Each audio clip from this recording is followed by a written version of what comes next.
एक बार राजा विक्रमादित्य ने एक महाभोज का आयोजन किया। उस भोज में असंख्य विद्वान, ब्राह्मण, व्यापारी तथा दरबारी आमंत्रित थे। भोज के मध्य में इस बात पर चर्चा चली कि संसार में सबसे बड़ा दानी कौन है।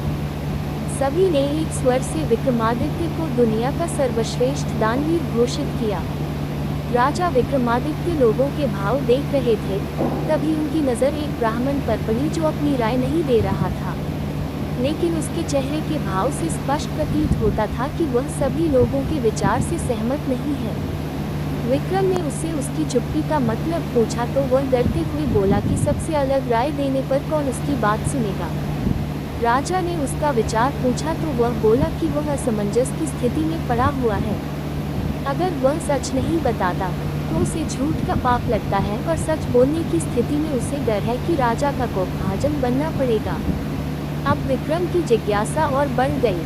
उन्होंने उसकी स्पष्टवादिता की भूरी भूरी प्रशंसा की तथा उसे निर्भय होकर अपनी बात कहने को कहा। तब उसने कहा कि महाराज विक्रमादित्य बहुत बड़े दानी हैं, ये बात सत्य है, पर इस भूलोक पर सबसे बड़े दानी नहीं। ये सुनते ही सब चौंके। सबने विस्मित होकर पूछा, क्या ऐसा हो सकता है?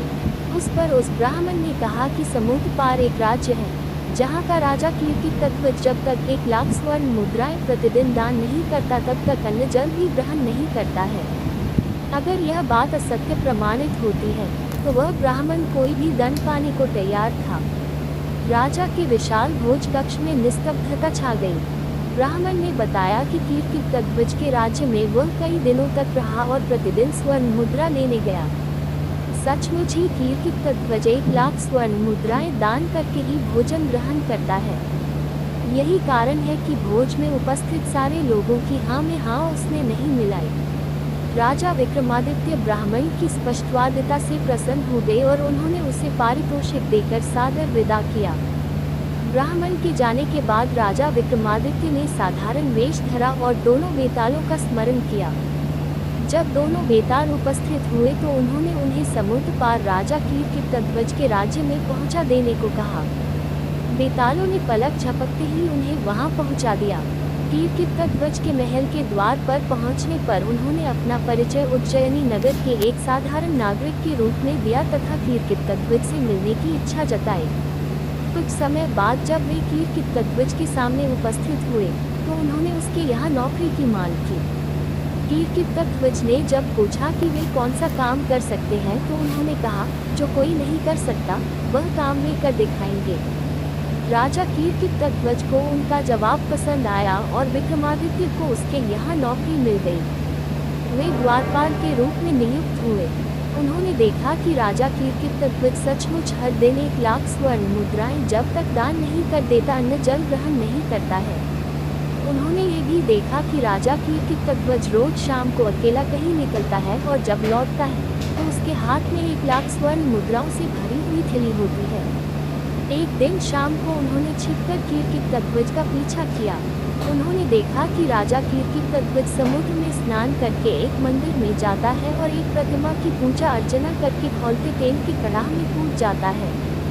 जब उसका शरीर जल भून जाता है तो कुछ जोगनियाँ आकर उसका जला भुना शरीर कड़ाह से निकालकर नोच कर खाती हैं और तृप्त होकर चली जाती हैं। जोगनियों के जाने के बाद प्रतिमा की देवी प्रकट होती है और अमृत की बूंदें डालकर कीर्तितध्वज को जीवित करती है। अपने हाथों से 1,00,000 स्वर्ण मुद्राएं कीर्तितध्वज की झोली में डाल देती है और कीर्तितध्वज खुश होकर महल लौट जाता है। प्रातःकाल वही स्वर्ण मुद्राएं वह याचकों को दान कर देता है। विक्रम की समझ में उसके नित्य 1,00,000 स्वर्ण मुद्राएं दान करने का रहस्य आ गया। अगले दिन राजा कीर्तितध्वज के स्वर्ण मुद्राएं प्राप्त कर चले जाने के बाद विक्रम ने भी नहा धोकर देवी की पूजा की और तेल की कड़ाह में कूद गए। जोगनियाँ जब उनके जले भुने शरीर को नोचकर खाकर चली गई तो देवी ने उनको जीवित किया। जीवित करके जब देवी ने उन्हें स्वर्ण मुद्राएं देनी चाही तो उन्होंने ये कहकर मना कर दिया कि देवी की कृपा ही उनके लिए सर्वोपरि है। ये क्रिया उन्होंने 7 बार दोहराई। 7वीं बार देवी ने उनसे बस करने को कहा तथा उनसे कुछ भी मान लेने को कहा। विक्रम इसी अवसर की ताक में थे। उन्होंने देवी से वह थैली ही मान ली जिससे स्वर्ण मुद्राएं निकलती थीं।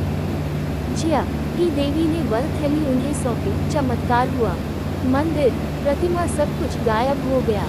अब दूर तक केवल समुद्र तक दिखता था। दूसरे दिन जब कीर्तिध्वज वहां आया तो बहुत निराश हुआ। उसका वर्षों का 1,00,000 स्वर्ण मुद्राएं दान करने का नियम टूट गया। वो अन्न जल त्याग कर अपने कक्ष में असहाय पड़ा रहा। उसका शरीर क्षीण होने लगा। जब उसकी हालत बहुत अधिक बिगड़ने लगी तो विक्रम उसके पास गए और उसकी उदासी का कारण जानना चाहा। उसने विक्रम को जब सब कुछ खुद बताया तो विक्रम ने उसे देवी वाली थैली देते हुए कहा कि रोज रोज कड़ाह में उसे कूटकर प्राण गंवाते देख वे द्रवित हो गए, इसलिए उन्होंने देवी से वह थैली ही सदा के लिए प्राप्त कर ली। वह थैली राजा कीर्तिध्वज को देकर उन्होंने उस वचन की भी रक्षा करी जो देकर उन्हें कीर्तिध्वज के दरबार में नौकरी मिली थी। उन्होंने सचमुच वही काम कर दिखाया जो कोई भी नहीं कर सकता है। राजा कीर्तिध्वज ने उनका परिचय पाकर उन्हें सीने से लगाते हुए कहा कि वे सचमुच इस धरा पर सर्वश्रेष्ठ दानवीर हैं, क्योंकि उन्होंने इतनी कठिनाई के बाद प्राप्त स्वर्ण मुद्रा प्रदान करने वाली थैली ही बेझिझक दान कर डाली जैसे कोई तुच्छ चीज हो।